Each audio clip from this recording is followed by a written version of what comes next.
Hi, ഞാൻ അദീബ്. ഈ വരുന്ന സെപ്റ്റംബർ 7-ാം തീയതി ആപ്പിളിൻ്റെ ഒരു ഇവൻറ്റ് നടക്കാൻ പോകുന്നുണ്ട്. ആ ഒരു ഇവൻറ്റിൽ ഐഫോണിൻ്റെ 14 സീരീസ് ലോഞ്ച് ചെയ്യാൻ പോവുകയാണ്. ആ ലോഞ്ച് ചെയ്യാൻ പോകുന്ന ഐഫോൺ 14 സീരീസിനെ കുറിച്ചുള്ള ലീക്സ് ആൻഡ് റൂമേഴ്സാണ് നമ്മൾ ഇന്നത്തെ ഈ ഒരു വീഡിയോയിൽ ഡിസ്കസ് ചെയ്യാൻ പോകുന്നത്. ഏകദേശം കൺഫേംഡ് ആയിട്ടുള്ള ലീക്സാണ് ഞാൻ ഈ ഒരു വീഡിയോയിൽ ഷെയർ ചെയ്യാൻ പോകുന്നത്. അപ്പോൾ നമുക്ക് വീഡിയോയിലോട്ട് പോകാം. ആപ്പിൾ കഴിഞ്ഞ വർഷം 13 സീരീസിൽ 4 സ്മാർട്ട് ഫോൺസ് ആയിരുന്നു ലോഞ്ച് ചെയ്തിരുന്നത്. iPhone 13 mini, iPhone 13, iPhone 13 Pro, iPhone 13 Pro Max. Apple ഇപ്പോൾ ലേറ്റസ്റ്റ് ആയിട്ട് ലോഞ്ച് ചെയ്യാൻ പോകുന്ന 14 സീരീസിൽ മിനി എന്നുള്ളൊരു വേരിയൻറ്റ് ഉണ്ടായിരിക്കില്ല.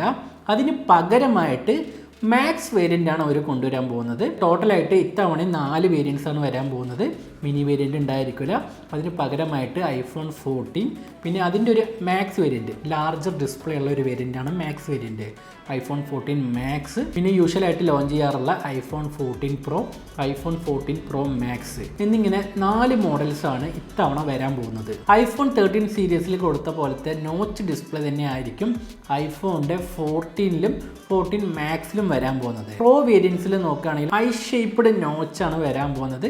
ഐ ഷേപ്പ് അല്ലെങ്കിൽ പിൽ ഷേപ്പ്, അങ്ങനെ പല പേരുകളും ഈ ഒരു നോച്ചിനെ ചുറ്റിപ്പറ്റി വരുന്നുണ്ട്. ഈ ഡിസ്പ്ലേയുടെ പിൽ ഷേപ്പ്ഡ് ഡിസൈൻ്റെ അകത്തായിട്ട് ഫേസ് ഐഡി ആണ് വരുന്നത്. പിന്നെ ക്യാമറ ഹോളുമാണ് ഇതിൽ കൊടുത്തിട്ടുള്ളത്. ഈ ഒരു ഐ ഷേപ്പ്ഡ് ഡിസൈൻ അല്ലെങ്കിൽ ഒരു പിൽ ഷേപ്പ്ഡ് ഡിസൈന് ആപ്പിള് ഇതിന് മുമ്പ് തന്നെ അവരുടെ ഫോൺസിൽ കൊടുത്തിട്ടുണ്ട്. iPhone 8 അതിന് മുമ്പ് ലോഞ്ച് ചെയ്ത ഫോൺസിന്റെ ഫ്രണ്ട് സൈഡിലുള്ള ഇയർ പീസും ക്യാമറൻ്റെയും സെറ്റപ്പ് നോക്കുകയാണെങ്കിൽ ഈ ഒരു ഐ ഷേപ്പിന്റെ അലൈൻമെന്റ് ആണ് അവർ കൊടുത്തിട്ടുള്ളത്. ആ ഒരു ഡിസൈൻ അലൈൻമെന്റ് ആണ് iPhone 14 Pro സീരീസിൽ അവർ കൊടുക്കാൻ പോകുന്നത്. നോർമലി ഐഫോൺസിന്റെ റെഗുലർ വേരിയന്റും പ്രോ വേരിയന്റും തമ്മിൽ അധികം ഡിഫറൻസ് ഒന്നും ഉണ്ടാവാറില്ല. ചെറിയ ചെറിയ മാറ്റങ്ങൾ മാത്രമേ ഉണ്ടാവാറുള്ളൂ. പക്ഷേ ഇത്തവണ കാര്യമായിട്ടുള്ള ചേഞ്ചസ് തന്നെ ഐഫോണിൻ്റെ 14ഉം 14 Pro വേരിയൻറ്റിലും കൊണ്ടുവരുന്നുണ്ട്. 14 സീരീസിൽ ഇല്ലാത്ത പല കാര്യങ്ങളും നമുക്ക് 14 Proയിൽ ഉണ്ടാവുന്നതാണ്. അതിനനുസരിച്ച് പ്രൈസും വളരെ ഹൈ ആയിരിക്കും. പ്രൈസിൽ അവർ കോംപ്രമൈസ് ചെയ്യൂല. ആ കാര്യം നമുക്ക് എല്ലാവർക്കും അറിയുന്നതാണ്. പിന്നെ ഈ ഫോൺസിൽ കാര്യമായിട്ടുള്ള അപ്ഗ്രേഡേഷനൊക്കെ പ്രോ വേരിയൻസിലാണ് വരാനുള്ള ചാൻസ് എന്നാണ് റൂമേഴ്സൊക്കെ കേൾക്കുന്നത്.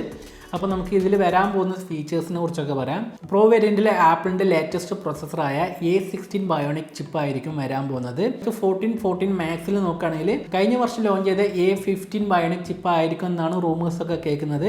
പഴയ പ്രൊസസ്സറാണ്. എന്നിരുന്നാൽ പോലും പ്രൈസിൽ അവർ കോംപ്രമൈസ് ചെയ്യാനുള്ള ഒരു തന്ത്രപ്പാടാണെങ്കിൽ കുഴപ്പമില്ലാന്ന് വെക്കായിരുന്നു. പ്രൈസും ഹൈ ആയിട്ട് പ്രൊസസ്സറും പഴയത് തരുമെന്നാണ് എൻ്റെ ഒരു പേടി.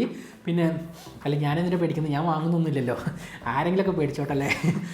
ആക്ച്വലി ഞാൻ പറയാൻ വന്നത് എന്താണെന്ന് വെച്ചാൽ, ഞാൻ പറഞ്ഞു കഴിഞ്ഞു, 14 സീരീസിൽ ലോഞ്ച് ചെയ്യുന്ന എല്ലാ ഫോൺസും out of the box iOS 16 ആയിരിക്കും വരാൻ പോകുന്നത്. പിന്നെ 13 സീരീസിനെ അപേക്ഷിച്ച് 14 സീരീസിൽ ബാറ്ററി ലൈഫ് ബെറ്റർ ആയിരിക്കും. പിന്നെ ഇനി പറയാൻ പോകുന്നതെല്ലാം ആപ്പിളിൻ്റെ പ്രോ വേരിയൻസിനെ കുറിച്ചാണ്. മേ ബി ഈ ഒരു ഫീച്ചേഴ്സ് എല്ലാം റെഗുലർ വേരിയൻറ്റിലും വരാനുള്ള ചാൻസ് വളരെ കുറവാണ്.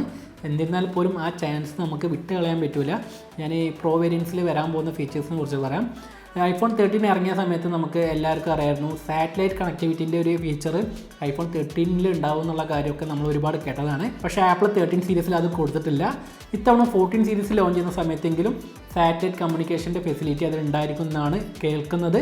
ആപ്പിൾ ഇതുവരെയായിട്ട് 12 മെഗാ പിക്സലിൻ്റെ സെൻസറായിരുന്നു അവരുടെ ഫോണിൽ ഉപയോഗിച്ചിരുന്നത്. ഇത്തവണ 48 മെഗാ പിക്സലിൻ്റെ സെൻസറായിരിക്കും ഈ ഒരു 14 സീരീസിൽ വരാൻ പോകുന്നത്. കുറച്ച് വലിയ സെൻസർ ഈ ഫോണിൽ വരുന്നതുകൊണ്ട് തന്നെ ക്യാമറ ബമ്പിൻ്റെ സൈസും ഇച്ചിരി കൂടുതൽ തന്നെ ആയിരിക്കും. പിന്നെ ആപ്പിൾ ഇതുവരെ അവരുടെ പ്രോ വേരിയൻസിലുള്ള ടെലിഫോട്ടോ ലെൻസിൽ കാര്യമായിട്ടുള്ള ഇമ്പ്രൂവ്മെൻറ്റ്സ് ഒന്നും കൊണ്ടുവന്നിട്ടില്ല. പക്ഷേ ഇത്തവണ ടെലിഫോട്ടോ ലെൻസിൽ കാര്യമായിട്ടുള്ള ഇമ്പ്രൂവ്മെൻറ്റ്സ് കൊണ്ടുവരാനുള്ള ചാൻസ് വളരെ കൂടുതലാണ്. പിന്നെ 8K വീഡിയോ റെക്കോർഡ് ചെയ്യാനുള്ള കാപ്പബിലിറ്റി ഈ ഒരു ഫോൺസിൽ ഉണ്ടായിരിക്കുന്നതാണ് റൂമേഴ്സ് കേൾക്കുന്നത്. പിന്നെ ആൾവേസ് ഓൺ ഡിസ്പ്ലേ എന്നുള്ള ഫീച്ചറും പ്രോ വേരിയൻസിൽ ഉണ്ടായിരിക്കുന്നതാണ്. അപ്പോൾ ഇത്രയുമാണ് iPhone 14 സീരീസിനെ കുറിച്ചുള്ള ലീക്സ്. ഈ ഫോൺ ലോഞ്ച് ചെയ്തതിന് ശേഷം നമുക്ക് ഈ ഫോൺസിനെ കുറിച്ചുള്ള കൂടുതൽ ഡീറ്റെയിൽസ് എല്ലാം നമുക്ക് ഡിസ്കസ് ചെയ്യാം.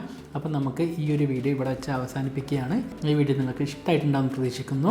നമ്മുടെ ചാനൽ എല്ലാ ദിവസവും വൈകുന്നേരം 6 മണിയാവുന്ന സമയത്ത് വീഡിയോസ് പബ്ലിഷ് ചെയ്യുന്നതാണ്. നിങ്ങൾ ഈ ചാനൽ ഇതുവരെ സബ്സ്ക്രൈബ് ചെയ്തിട്ടില്ലെങ്കിൽ സബ്സ്ക്രൈബ് ചെയ്യുക. അപ്പോൾ നമുക്ക് മറ്റൊരു വീഡിയോയിൽ കണ്ടുമുട്ടാം. ബൈ.